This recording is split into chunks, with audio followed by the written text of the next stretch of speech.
These are the waiver wire pickups for week 19.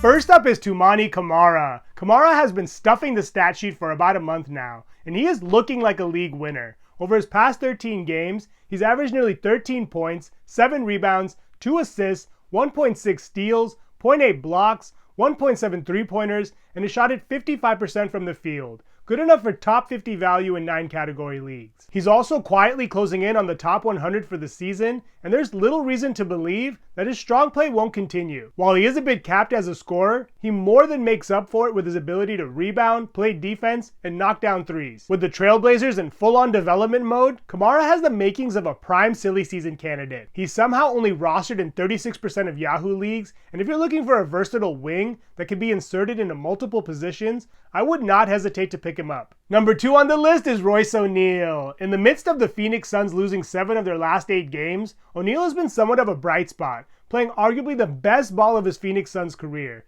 He's been right outside of the top 60 over the past 2 weeks, and he's closing in on the top 100 for the season. Over his last 7 games, he's averaged nearly 15 points, 4 rebounds, 3 assists, 1.4 steals, 0.6 blocks, and has knocked down a whopping 4.3 3-pointers per game on 49% shooting from the field. He's also logged right around 32 minutes per game during this stretch, and whether he comes off of the bench or starts, his defensive contributions and 3-point shooting should help him maintain a healthy workload. Number 3 on the list is Keon Ellis. The third-year pro is having the best season of his young career and is enjoying a mini breakout. Once considered a pure defensive specialist, he is starting to make noise as a 3-point shooter, averaging a career-high 1.8 per game. He's been a top 90 player over the past month and a top 75 player over the past 2 weeks. Over his last 7 games, he's averaged nearly 12 points, 4 rebounds, 1.4 steals, 0.9 blocks, 2.7 3-pointers, and has knocked down a ridiculous 60% of his shots. He's also protected the ball well, averaging only a little over 1 turnover per game,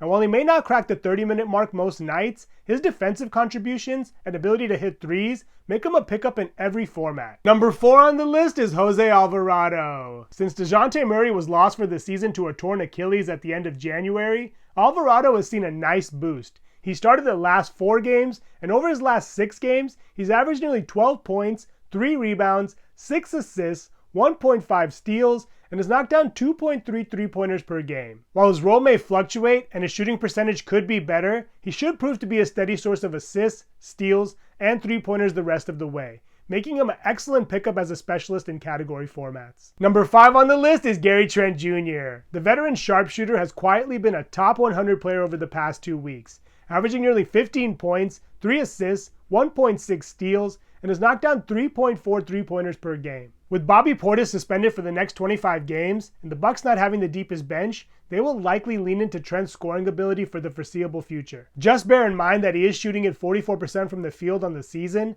so he should be viewed as more of a 3-point and steal specialist in category formats. Lastly, as an honorable mention, I want to talk about Charles Bassey. Victor Wembanyama was lost for the season due to blood clots in his shoulder, and I hope he recovers quickly, but there should be a huge void to be filled, and Bassey seems poised to be the biggest beneficiary. Those are the waiver wire pickups for week 19. Thank you so much for watching. Please subscribe and let me know which players you think we should pick up in the comments below.